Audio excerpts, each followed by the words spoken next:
Le diisocyanate de méthylène diphényle est expédié dans une variété de formats ou emballages à des clients du monde entier. Presque tous les envois se rendent à leur destination prévue sans incident et la plupart sont transférés sans déversement. Mais quelle que soit la rigueur avec laquelle les procédures sont suivies, des urgences surviennent. Si cela se produit, il est important que vous répondiez de manière appropriée. Dans cette section, nous discuterons de l'intervention d'urgence en cas de déversement de MDI dans une installation, ainsi que les directives d'élimination. Le meilleur moment pour réfléchir à la façon d'intervenir en cas d'urgence n'est pas lorsque l'urgence a lieu. Un plan d'intervention d'urgence doit être mis en place avant de manipuler le MDI. Assurez-vous que votre plan d'intervention d'urgence comprend des informations telles que ce dont vous avez besoin pour contrôler une fuite du MDI, éviter une contamination croisée potentielle, prévenir les blessures pour vous et vos collègues et les dommages à l'environnement. L'examen périodique de votre plan permet de vous assurer que ce dernier demeure à jour en ce qui concerne les exigences légales et les pratiques exemplaires. En plus du plan d'intervention d'urgence de votre installation, certains fabricants peuvent fournir leur propre numéro de téléphone et contact d'intervention d'urgence en cas d'incident impliquant un déversement, une fuite ou des dommages. Tous les producteurs de MDI aux États-Unis sont enregistrés auprès du Chemtrec, le Chemical Transportation Emergency Center établi par l'American Chemistry Council. Chemtrec est présent 24 heures sur 24, 7 jours sur 7 au numéro gratuit 1-800-424-9300 et est disponible pour fournir des informations sur les interventions d'urgence aux États-Unis, au Canada et au Mexique. Un appel à Chemtrec vous fournira des conseils de premières actions sur les procédures de traitement des urgences impliquant des MDI. Les opérateurs communiqueront également avec le fabricant. Chemtrec n'est pas une agence d'information gouvernementale. Il est impératif de fournir des renseignements exacts à Chemtrec afin de recevoir les bonnes réponses. Il est important d'identifier le produit par son nom commercial. Tous les producteurs américains de MDI ont des capacités de réponse et peuvent fournir de l'aide sur demande. Si un contenant arrive à votre établissement et qu'il fuit, suivez le plan d'urgence de votre entreprise ou appelez Chemtrec pour communiquer avec le fabricant du produit pour obtenir de l'aide. En cas d'incident, ne permettez l'accès à la zone de déversement qu'à des personnes formées et qualifiées. Ne vous approchez jamais d'un déversement sans l'équipement de protection individuel approprié. Les MDI sont normalement transportés et déchargés à des températures inférieures à 54 degrés Celsius ou 130 degrés Fahrenheit. En dessous de cette température, le MDI a une faible pression de vapeur qui réduit considérablement le risque d'exposition par inhalation. En cas de déversement de produit, activez votre plan d'intervention d'urgence et arrêtez le flux du produit à la source si cela peut être fait en toute sécurité.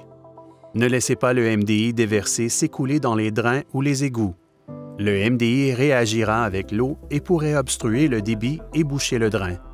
Pour arrêter la propagation de la matière déversée, utilisez une matière absorbante comme la vermiculite, sciure de bois, terre d'argile, composé de balayage ou sable pour créer une barrière autour du déversement ou de l'entrée de l'égout ou du drain. Selon la taille de l'incident, des coussins de déversement ou d'autres matériaux de confinement peuvent être utilisés pour empêcher la propagation du produit. Une fois le déversement stoppé, absorbé, pompé ou retiré de la surface réceptrice, et s'il n'y a pas de risque de propagation supplémentaire du produit, décontaminez la zone avec un agent neutralisant approprié. Il est important de s'assurer que tout le liquide a été absorbé avant de tenter de neutraliser le produit restant. Consultez la FDS du fabricant du produit ou communiquez avec le fabricant du produit pour connaître les recommandations relatives aux solutions neutralisantes. Préparez la solution neutralisante ainsi que le matériau absorbant à l'avance et gardez-les à portée de main en cas d'urgence. Appliquez la solution neutralisante sur toute la surface du déversement.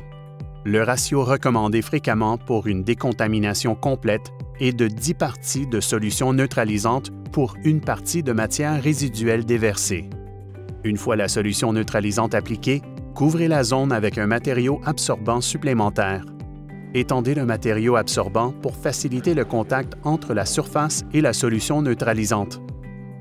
Ensuite, pelletez tout le matériau absorbant dans un contenant à déchets approprié. Appliquez de nouveau une solution neutralisante pour assurer une décontamination adéquate. Placez le couvercle sans serrer sur le contenant et déplacez-le dans un endroit bien ventilé au cas où une réaction supplémentaire se produirait. Remettre le couvercle sans le visser, car un niveau de pression dangereux pourrait être généré lors du processus de neutralisation. Le dioxyde de carbone est généré par le processus de neutralisation. La surveillance fréquente du contenant peut donc réduire les risques potentiels. Le couvercle n'est pas vissé tant que la réaction n'est pas terminée. Mettez au rebut de façon appropriée tout l'équipement de protection contaminé. Tout déchet qui a été généré pendant le nettoyage du déversement doit être éliminé conformément à la réglementation applicable. Selon les circonstances et l'ampleur du déversement, les agences locales devront peut-être être informées.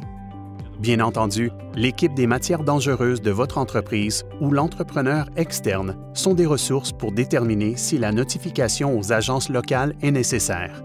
Les contenants utilisés pour l'élimination des déchets doivent être étiquetés conformément aux règlements applicables en matière de déchets, comme ceux promulgués par le DOT des États-Unis et l'EPA. Communiquez avec votre fournisseur pour obtenir des renseignements supplémentaires. Une fois que le produit a réagi complètement, vissez fermement le couvercle sur le fût avant d'en disposer. Vérifiez toujours auprès des autorités réglementaires les directives d'élimination appropriées. Dans cette section, nous avons discuté des pratiques d'intervention d'urgence en cas de déversement de MDI, ainsi que les directives d'élimination. Si vous avez d'autres questions ou si vous n'êtes pas certain des mesures à prendre, demandez à votre superviseur ou à votre chef d'équipe ou communiquez avec le fabricant du produit. Pour plus d'informations sur les sujets abordés dans cette section, lisez les sources comprenant la littérature suivante développée par le Center for the Polyurethanes Industry. Guidelines for Management and Disposal of Hazardous Wastes from Polyurethane Processing Directives.